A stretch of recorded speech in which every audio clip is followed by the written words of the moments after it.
Papa mummy देखो मैं first आई। अरे वाह मेरी लाडो। इस बार की ट्रॉफी तो पिछली बार से भी बड़ी है। शाबाश, अगली बार भी ऐसे ही फर्स्ट आना, ठीक है? पापा अगली बार ट्रॉफी नहीं मिलेगी। क्यों भाई? अरे पापा अब मैं 12वीं में आ गई हूँ, अब तो बोर्ड का रिजल्ट आएगा ना। हाँ हाँ, मैं तो भूल ही गया था। अच्छा, ईशानी कहाँ है? उसके कितने नंबर आए? वो तो मेरे पीछे ही थी, कहाँ गई? देखा आपने कितनी मतलबी है आपकी बेटी, अपनी ट्रॉफी दिखाने के चक्कर में छोटी बहन को पता नहीं कहाँ छोड़ आई। चिंता मत करो, मैं अभी जाकर देखता हूँ। कहीं जाने की जरूरत नहीं है पापा, मैं आ गई। कहाँ रह गई थी मेरी बच्ची, तू ठीक तो है ना? मम्मी ये प्रियंका की बच्ची आपको अपनी ट्रॉफी दिखाने के चक्कर में मुझे छोड़कर चली आई। वो छोड़ो, और ये बताओ कि तुम्हारा रिजल्ट कैसा रहा? वो पापा मेरे 50% नंबर आए हैं। चलो कोई बात नहीं, अगले साल खूब मेहनत करना। देखो अपनी बड़ी बहन को, वो हर साल अपनी क्लास में फर्स्ट आती है। ये कहकर राधे श्याम उठे और बाहर चले गए और ईशानी गुस्से से प्रियंका को घूरने लगी। दरअसल प्रियंका और ईशानी सौतेली बहनें थी। जब प्रियंका छोटी थी तभी उसकी माँ की मौत हो गई थी। प्रियंका की देखभाल के लिए राधे श्याम ने सुष्मिता से शादी कर ली, पर असल में प्रियंका सुष्मिता और उसकी अपनी बेटी ईशानी को फूटी आंख नहीं सुहाती थी। सुनिए, एक बात करनी थी आपसे। हाँ कहो, क्या बात है? अगले साल प्रियंका 12वीं भी पास कर लेगी, तो अब हमें उसकी शादी के बारे में सोचना चाहिए। क्या बोल रही हो तुम? अभी उसे पढ़ने दो आराम से। क्या करेगी इतना पढ़ लिख कर, बाद में आखिर चूल्हा चौका ही तो करना है ससुराल जाकर। अपनी सोच को थोड़ा बड़ा करो सुष्मिता। प्रियंका जहाँ तक चाहती है उसे पढ़ने दो। मैं चाहता हूँ मेरी बच्ची जहाँ रहे वहाँ राज करे। राधे श्याम अपनी दोनों बेटियों से बहुत प्यार करते थे। 12वीं के बाद राधे श्याम ने प्रियंका को कॉलेज भेजा, लेकिन फिर एक दिन एक हादसे में उनकी मौत हो गई। राधे श्याम की मौत के बाद प्रियंका बुरी तरह टूट गई और रही सही कसर ईशानी और सुष्मिता ने मिलकर पूरी कर दी। माँ, अब से घर का सारा काम ये प्रियंका करेगी, और हाँ, अब इसकी पढ़ाई लिखाई भी जरा बंद कराओ। अब पापा तो है नहीं, तो हम कहाँ से देंगे इसके कॉलेज की फीस? हाँ, तूने बिल्कुल सही कहा बेटा। ए लड़की सुन, कल से तेरा कॉलेज जाना बंद, चुपचाप घर के सारे काम किया कर ताकि ससुराल में गुजारा हो सके तेरा। सुष्मिता और ईशानी की बात सुनकर प्रियंका हैरान थी, पर उसके पास अब कोई चारा नहीं था। उसका कॉलेज छुड़वा दिया गया और घर के सारे काम उसके सिर पर लाद दिए गए। फिर एक दिन, ईशानी जरा सुन तो। हाँ माँ बताओ। इस प्रियंका के लिए एक रिश्ता पता चला है। बगल के गांव में बड़ा सा मकान है, बस माँ बेटे रहते हैं उसमें। माँ, आप इसका रिश्ता इतने अच्छे घर में करवाओगी? पूरी बात सुन तो सही पहले। घर बड़ा जरूर है, पर है एकदम टूटा फूटा। सुना है किसी जमाने में थे ठीक ठाक हैसियत वाले लोग, लेकिन अब तो हालत खराब है उनकी। लड़का शहर में रहकर कोई छोटा मोटा काम करता है, तो बस अपने टूटे फूटे ससुराल में सास की सेवा में निकल जाएगी इसकी जिंदगी। ये सही है। तो फिर देर मत करो माँ, इससे पहले कि रिश्ता हाथ से निकल जाए। फिर अगले दिन सुष्मिता और ईशानी बगल के गांव में गए। वहाँ एक बड़े लेकिन एकदम टूटे फूटे घर के सामने एक औरत झाड़ू लगा रही थी। सुनिए, क्या आप हेमा हैं? हाँ जी, बताइए क्या काम है? अरे वो बड़े पंडित जी ने बताया था कि आप अपने बेटे के लिए लड़की ढूंढ रही हैं। अच्छा अच्छा, हाँ ये मेरा बेटा रवि है। रवि जा बेटा, जरा नाश्ते पानी का इंतजाम तो कर। जी मम्मी। हेमा सुष्मिता और ईशानी को घर के अंदर ले गई, जहाँ पड़े टूटे से सोफे पर बैठते ही सुष्मिता और ईशानी एक दूसरे को देखकर मुस्कुराने लगे। ये है मेरी बड़ी बेटी प्रियंका, इसी का रिश्ता लेकर मैं आई हूँ। अरे वाह, आपकी बड़ी बेटी तो बहुत सुंदर है। अच्छा सुनिए, हम आपसे कोई दहेज नहीं लेंगे। हम देंगे भी नहीं। आपकी हालत देखकर ही तो हम रिश्ता लेकर आए हैं। असल में मेरे पास भी दहेज देने के लिए फूटी कौड़ी तक नहीं है। अच्छा, तो फिर 1-2 दिन का टाइम दीजिए, हम आपको सोचकर बताते हैं। इसके बाद सुष्मिता और ईशानी वहाँ से जाने लगे और वहीं दरवाजे के पास पहुँचने के बाद, सही है माँ, यहीं करा दो उस प्रियंका की शादी। हालत देखिए इनकी, हर सामान टूटा फूटा था, जिंदगी भर रोती रहेगी। हाँ, और दहेज की भी कोई टेंशन नहीं। कुछ दिनों के बाद ही एक सादे से समारोह में प्रियंका और रवि की शादी हो गई। और फिर शादी के बाद, मुबारक हो सुष्मिता जी, अब तो हम रिश्तेदार बन गए। हाँ हाँ ठीक है ठीक है, देखिए हमने आपको अपनी लड़की दे दी, तो अब इसे ले जाइए। और तू जा अपने ससुराल में जाके राज कर, यहाँ आने की कोई जरूरत नहीं है। आज से हमारा तुझसे कोई नाता नहीं, समझी ना? सुष्मिता की बात सुनकर प्रियंका की आंखों में आंसू आ गए। हेमा भी हैरान थी। फिर शादी के 2 दिन बाद, प्रियंका आज तुम्हारी पहली रसोई है बेटी। हमारे पास गैस चूल्हा तो है नहीं, तो तुम्हें मिट्टी के चूल्हे पर ही। कोई बात नहीं मम्मी जी, मैं खाना बना लूंगी, आप चिंता मत कीजिए। अच्छी बात है बेटा, चलो मैं तुम्हारी मदद करती हूँ। आप रहने दीजिए ना मम्मी जी, मैं सब कर लूंगी। अगर मेरे आने के बाद भी आपको काम करना पड़े तो क्या फायदा।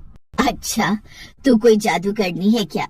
और सुन, मुझे ना ये मम्मी जी मत बोल। आज से मैं ही तेरी माँ हूँ, तो प्यार से माँ बोलना मुझे, ठीक है? और उसी दिन से सास के रूप में प्रियंका को अपनी माँ मिल गई। और हर गुजरते दिन के साथ अब प्रियंका काफी खुश रहने लगी, क्योंकि उसकी सास और उसका पति रवि दोनों ही उसका बहुत ख्याल रखते थे और उससे बहुत प्यार करते थे। फिर एक दिन, माँ मुझे अब फैक्ट्री जाना होगा, वरना बड़ी गड़बड़ हो जाएगी। हाँ, वो तेरा बॉस बड़ा खड़ूस है ना, कहीं तुझे नौकरी से ना निकाल दे। तू तैयारी कर, मैं और प्रियंका भी तेरे लिए खाना बनाती हैं। हेमा और प्रियंका रसोई में आ गई और झट से चूल्हे पर खाना बनाने लगी। तभी प्रियंका ने हिचकते हुए पूछा, माँ ये फैक्ट्री में क्या करते हैं? क्रेन चलाता है, थोड़ा पढ़ लिख जाता तो शायद और अच्छी नौकरी मिल जाती। कोई बात नहीं माँ, अब जो है वही अच्छा है। अच्छा माँ, ये शहर जाएंगे कैसे? पहले यहाँ से पैदल बस स्टॉप जाएगा, फिर वहाँ से शहर की बस पकड़ लेगा। अरे पर बस स्टॉप तो 3 किलोमीटर दूर है, इतनी दूर तक पैदल जाएंगे? हाँ, अब इतना तो करना ही पड़ेगा ना बेटा। ये सुनकर प्रियंका को बहुत बुरा लगा। अगली सुबह वो जल्दी तैयार हुई और बिना हेमा को बताए घर से निकल गई। शाम तक हेमा उसे ढूंढती रही पर वो कहीं नहीं मिली। वो सुष्मिता के घर भी गई, लेकिन सुष्मिता तो उसके खो जाने की खबर सुनकर और खुश हुई। और फिर शाम को अचानक हेमा को अपने घर के बाहर एक मोटरसाइकिल की आवाज आई। हेमा ने देखा कि प्रियंका बिल्कुल नई बाइक पर बैठी हुई थी और बाइक कोई और आदमी चला कर लाया था। बस भैया, यही मेरा घर है, आपका बहुत बहुत शुक्रिया। अब आप जाइए, वरना शहर की आखिरी बस छूट जाएगी। प्रियंका, कहाँ थी तू अभी तक? और ये आदमी, ये कौन था? माँ देखो ना, मैंने इनके लिए नई बाइक खरीदी है, अब इन्हें पैदल चलने की कोई जरूरत नहीं पड़ेगी। और वो आदमी, वो इस बाइक को यहाँ पहुँचाने के लिए आया था बस। है? पर तेरे पास इतने पैसे कहाँ से आए?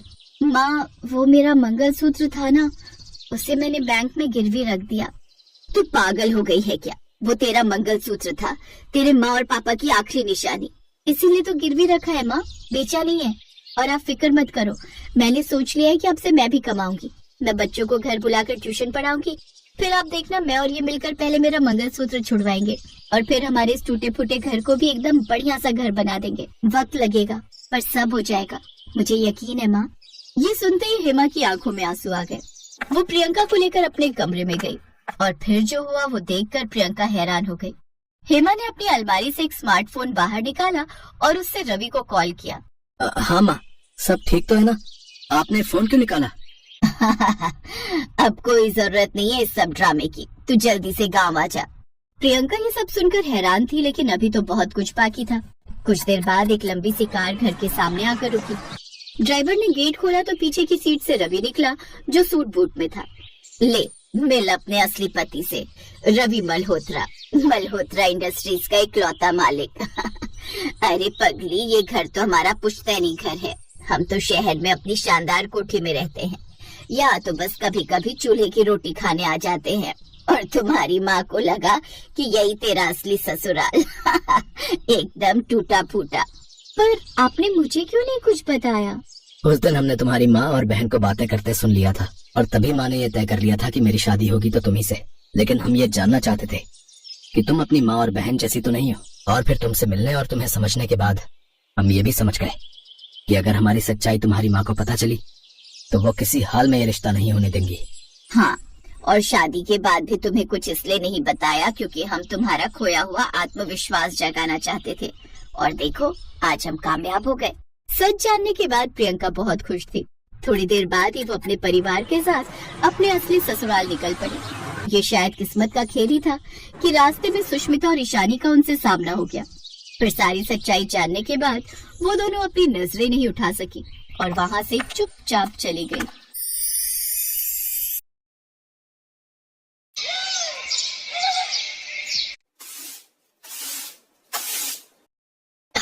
मेरी कमर, मेरी तो किस्मत ही फूट गई। बड़ा घर बोलकर शादी करा दी। यहाँ ना तो कोई ननद है, ना जेठानी और ना देवरानी। सारा काम मुझे अकेली जान पर ही थोप दिया है। और मुझे तो ये समझ नहीं आता कि सिर्फ 3 लोगों के रहने के लिए इतना बड़ा घर बनवाने की आखिर जरूरत ही क्या थी। ये कहानी है पायल की, जिसकी शादी 1 महीने पहले संतोष के साथ हुई।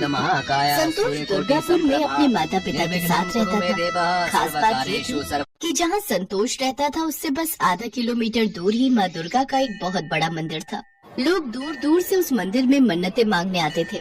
संतोष से शादी करके पहले तो पायल बहुत खुश थी, लेकिन जब उसे पता चला कि इतने बड़े घर का सारा काम उसे अकेले ही करना है तो वो चिढ़ने लगी। फिर ठीक उसी वक्त, बहू हो गई झाड़ू। ओहो, अब ये नाश्ते के लिए कहेंगी। मैं तो झाड़ू लगाते लगाते ही थक गई और अब जाकर नाश्ता भी बनाना पड़ेगा। अरे हो गया, बस आ जाओ, नाश्ता कर लो। हैं? अब आपने बनाया नाश्ता? हाँ, आलू के परोठे बनाए हैं। मैंने सोचा मेरी बहू बेचारी सुबह से झाड़ू लगा रही है तो क्यों ना मैं ही नाश्ता बना दूं आज। अरे माँ जी, मैं बना देती ना। क्यों, मैंने बना दिया तो क्या हो गया? चलो हाथ मुंह धो लो और आ जाओ, सब नाश्ते पर तुम्हारा इंतजार कर रहे हैं। अपनी सास की बात सुनकर पायल मुस्कुरा दी। उसने मन ही मन सोचा कि उसकी सास इतनी बुरी भी नहीं है जितनी वो उसे समझ रही थी। फिर खाने की टेबल पर, अच्छा बहू, नाश्ते के बाद तुम मेरे साथ जरा बाजार चलना। अब क्या लेना है माँ जी? अरे वो संतोष के फूफा जी आ रहे हैं अकबरपुर से। अच्छा, किसी खास काम से? नहीं, वो माता के सामने हाजिरी लगाने आते ही रहते हैं अपने पूरे परिवार के साथ। वो संतोष की बुआ और उनके 3 बच्चे। बस इतने से लोग? पायल लता के साथ बाजार गई और ढेर सारा राशन लेकर आ गई। अगले दिन संतोष के फूफा जी अपने परिवार के साथ आ गए। बेचारी पायल का काम पहले से 3 गुना हो गया। अब वो सारा दिन झाड़ू लगाती और फिर सब लोगों का खाना बनाती। 3 दिनों के बाद संतोष के फूफा जी अपने परिवार के साथ वापस लौट गए। लेकिन पायल को क्या पता था कि उनके जाने के 2 दिन बाद ही लता की बहन का परिवार माता के दर्शनों के लिए आ धमकेगा। हे भगवान, ये घर है या धर्मशाला? जिसे देखो वो मुंह उठाकर चला आ रहा है, वो भी पूरे खानदान के साथ। इनका क्या है, बहू ये बना दो, वो बना दो। आफत तो मेरी है ना। पूरे 1 हफ्ते तक लता की बहन के परिवार की सेवा करते करते बेचारी पायल हाँफ गई। और फिर जब वो सब वापस गए तब जाकर लता ने राहत की सांस ली। लेकिन फिर जैसे ही उसने कमर सीधी करने की कोशिश की कि तभी उसकी सास का फोन बज उठा। अरे लता, कैसी हो? नमस्ते मामी जी, मैं पायल बोल रही हूँ। अरे वाह बहू रानी, कैसी हो? अच्छा एक काम करो, लता को बता देना कि मेरे गांव से हम 8 लोग कल आ रहे हैं। बहुत दिन हो गए माता जी के दर्शन किए। दर्शन भी हो जाएंगे और तुम लोगों से मुलाकात भी हो जाएगी। संतोष की मामी की बात सुनते ही पायल बेचारी वहीं बेहोश होकर गिर पड़ी। अगले दिन पूरे 8 लोग पायल के घर पहुंच गए। ऐसा लग रहा था जैसे सब लोग अपनी घर गृहस्थी छोड़कर कहीं तीर्थ यात्रा पर निकले हों। अब तो बेचारी पायल का सारा दिन उन्हीं लोगों के लिए खाना बनाने में लगी रहती। बड़ी मुश्किल से 3 दिन गुजरे। फिर पायल को पता चला कि सारे लोग अगले दिन जाने वाले हैं, तो उसकी जान में जान आई। लेकिन तभी अचानक जोरों की बारिश शुरू हो गई। सुषमा की फरमाइश पर बेचारी लता ने सबके लिए पकौड़े तले और मन ही मन सोचने लगी, हे दुर्गा माता, मेरी मन्नत भी पूरी कर दो, भगा दो इन सबको यहाँ से, वरना मैं भाग जाऊंगी यहाँ से। पायल उन सबको भेजने की दुआ कर रही थी, पर दुर्गा माँ ने तो कुछ और ही सोच कर रखा था। बारिश रुकने का नाम ही नहीं ले रही थी। नतीजा पूरे इलाके में बाढ़ आ गई और अब कोई चाह कर भी कहीं नहीं जा सकता था। माँ जी, रसोई में राशन के सारे डिब्बे खाली हो गए, अब क्या होगा? है, ध्यान से देख बहू, कुछ तो होगा। कुछ नहीं है माँ जी, अब हम क्या खाएंगे और क्या खिलाएंगे इस बारात को? ये तो बड़ी समस्या हो गई। चलो रसोई में चलो, करते हैं कुछ। रसोई में जाकर लता ने माँ दुर्गा का नाम लिया और जैसे ही उसने पहला डिब्बा खोला तो वो चावलों से पूरी तरह भरा हुआ था। दूसरे डिब्बे में राजमा भरे हुए थे।